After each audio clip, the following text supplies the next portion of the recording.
What's up, lads? I'm Sarah. Today, welcome back to another speedrun breakdown video. I did a recent one with Magnum Marlowe, and you all seem to like that one, so here we are doing another. This run I uploaded fairly recently. It was a 3-minute 28 charge blade run against Apex Rathian in the Flooded Forest using the Nagakuga charge blade.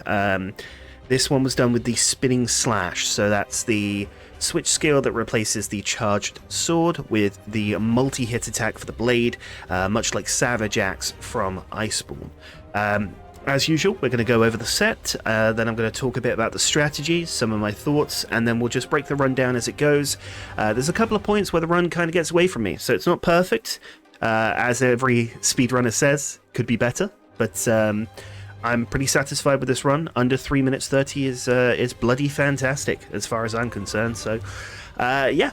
First of all, let's take a look at this set. So, this is going to be a Dragonheart set. That's using 5 pieces of Valstrax armor. Crimson Glow Valstrax, of course.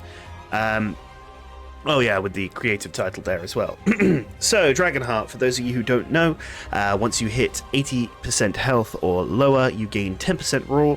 You become inflicted with Dragon Blight, a special version that still allows you to keep the dragon element on your weapons if you have it.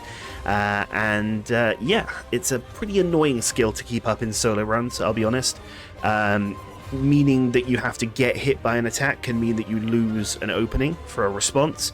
But it is what it is. It's very, very powerful when you get everything lined up. On top of that, we have Attack Boost 4, because we need more raw, obviously. Resentment level 3 gives us some power when we have red health. Resuscitate level 3, which gives us more power, more raw when we are inflicted with a blight or an ailment. In this case, we get extra damage for activating Dragonheart. Of course, Critical Boost and Weakness Exploit, the most powerful skills in the game. The Nagakuga Charge Blade has, I believe, natural 40% affinity. So as you can imagine, 90% critical boosted crit chance is pretty impressive. And then you combine that, of course, with Master's Touch. Every crit hit allows us an 80% chance to retain our stamina, our sharpness.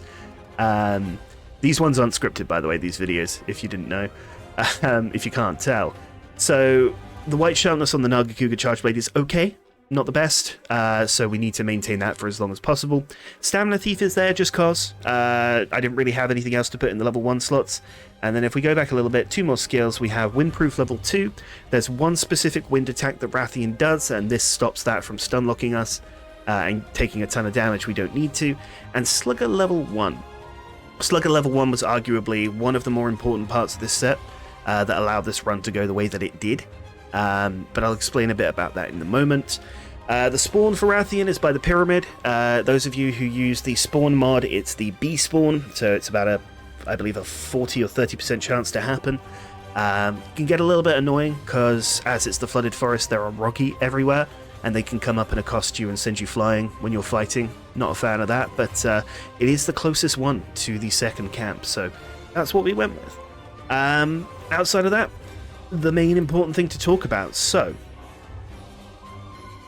with Apex monsters, there's a very, very important mechanic to note. When an Apex monster gets enraged, it takes on a darker hue, it gets red marks over its body, of course it gets more powerful, faster, and its attack patterns change. However, with some of the lower tier Apexes, so we're talking Rathian, Mizutsune, Arzuros, things like that, if you do enough damage to them, they get knocked out of that mode and fall over. So you do enough damage, they'll fall over, big opening, and they become de-enraged. It's a little bit different, or at least it feels a little bit different compared to Diablos, Rathalos, and Zinogre. Zinogre and Diablos seem to have varying states of rage or charge, and Rathalos is just fucking annoying. Our main goal here is to use that Apex Topple in conjunction with the KOs that we get from the Nagakuga Charge Blade, because it's an impact file, in order to basically lock her down for a long period of the run. Now, to sort of describe the way that you have to think of these various topples, imagine a tier system. Imagine that this is the section of time that a monster stays down for when they've been knocked out of the sky, just due to damage. This is the section of time you get, you can do some damage during that time, then they get back up. In the tier above that, you have the section of time where the monster is Apex Toppled. This will take priority over if they've been knocked out of the sky. So to explain it one way, let's say I dunk Rathian. Here's tier 1. I dunk Rathian, she falls over, she's on the ground, I go up and I hit her twice, and the second hit knocks her out of that state and puts her into the Apex state. As you can see, via my very, very crude hand notions here, they overlap. So I lose a lot of this first topple to go into this next topple. And above all of that is KO. So basically, no matter what kind of topple Rathian has in this fight, if she gets KO'd in the middle of it, that topple will be interrupted for the KO topple to happen. This of course means you don't get the full benefit of the previous topple, and you must now potentially reposition as well because she's moved away from you, causing you to lose damage, causing you to have a slower time. So the main thing I want to draw attention to here is the fact that KO overwrites everything. Now, what would happen if we KO Rathian before we knock her out of the Apex state? Essentially, you get the full KO topple, you do damage during that entire time, all the while her Apex damage meter is going down as you're attacking her until she gets back up, gets out of the animation, and then 1 point of damage can just knock her over. And that's the whole plan. The plan here is to KO Rathian when she's enraged, and that's the plan. KO Rathian while she's enraged, get as much damage in on the Apex state, knock her over immediately when she gets back up, and then while she's fallen over at that point, build up the next KO because she'll immediately enrage when she gets back up again. It's quite difficult. It's quite difficult juggling all of this, and a missed attack or a misinput can basically throw the whole thing out of kilter. It's an incredibly large balance that you've got to accommodate for here. But let's take a look at the run. Let's see how we did. I start the fight here with a Mega Demon Drug, a Might Seed, and a Demon Powder. Usual attack buffs. You can forgo the Mega Demon Drug. It gives you 1 extra damage per tick when she's enraged, which is okay. You know, it adds up. But as you can see, it's a long animation here, so you may want to skip that. And I may do if I ever revisit this run. So we jump off, fly over to her here. Beautiful. And then we begin attacking.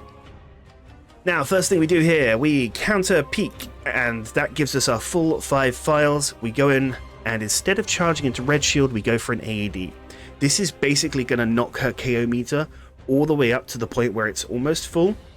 And then that means that if we do enough damage very quickly, when she goes enraged, we can basically immediately KO her because we've done a ton of KO damage here, decent amount of damage from the AED, and we've now got it just staggered on the edge there, so that 1 tiny bit more of KO damage will knock her over the edge and lock her down before she does anything crazy.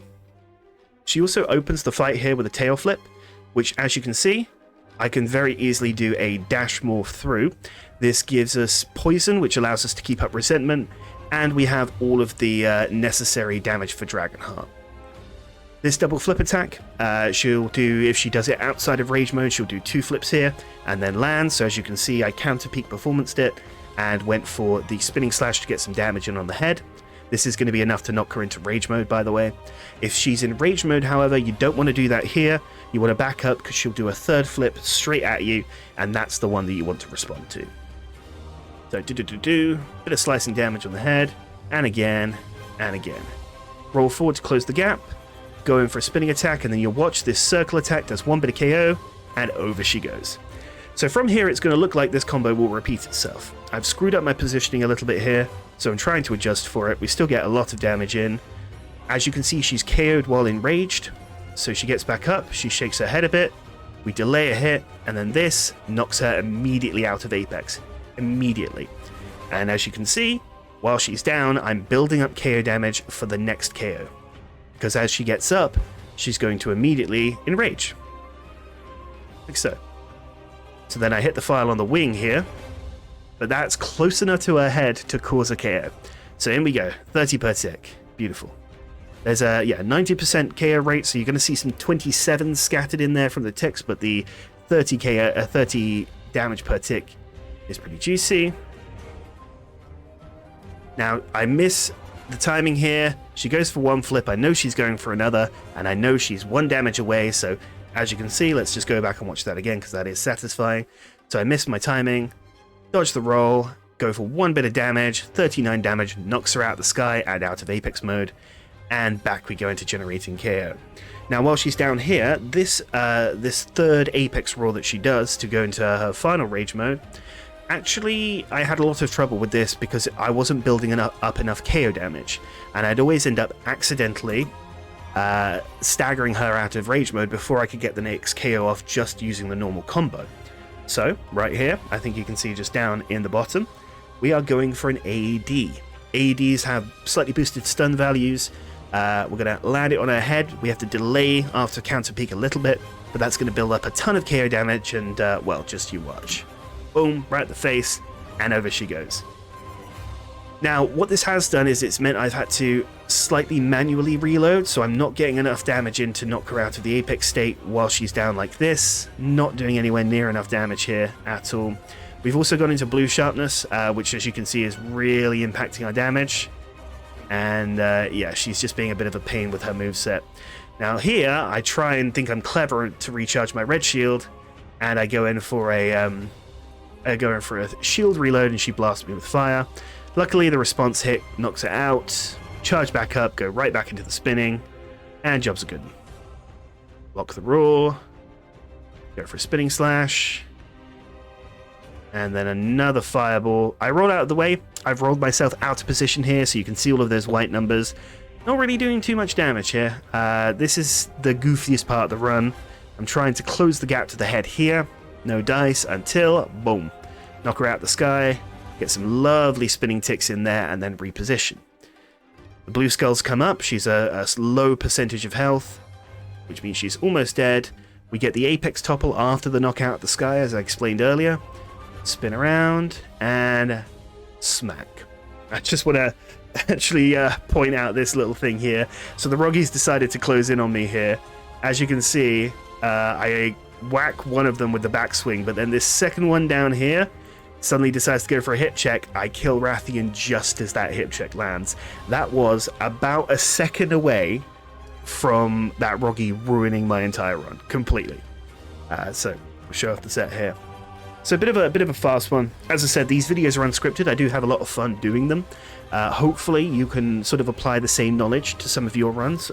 We are potentially getting Apex monsters or Master Rank Apex monsters in Sunbreak, so it'll be interesting to see if they do away with the Apex Topple after this kind of stuff. That point of Slugger, by the way, very useful. You see how quickly it allowed me to get those KOs? It also means that after an AED and the first Apex Roar, only one circle hit is enough to knock her over. It's great. Booster, Slugger, Bombardier is the food skills as well. Pretty standard for Charge Blade. Really what you should be taking most of the time. But yes, I hope that you do enjoy this. These are, as I mentioned before, very fun for me to do, and I hope you can apply the knowledge elsewhere. I hope as well that this convinces you to pick up Charge Blade, because, let's be honest, a lot of people, including myself, thought it was a bit of a crap weapon. I'm loving it. I think it does its job. I think it does it well, even if it does require a bit of work sometimes. The files aren't great. Sometimes the damage is lacking, but overall, I think that Charge Blade is a wonderful weapon that you should try out. And take it from me, I've got decent experience with the weapon, as you can see. 328, where is it? Right there. Boom. Alright, fellas, well, if you like this video, let me know if you'd like me to do any sort of more breakdowns on any of my previous runs. Do the whole liking, commenting stuff. Seriously, we're very, very close to 5k at the time of recording. And I hope you have a wonderful day. I'll see you next time.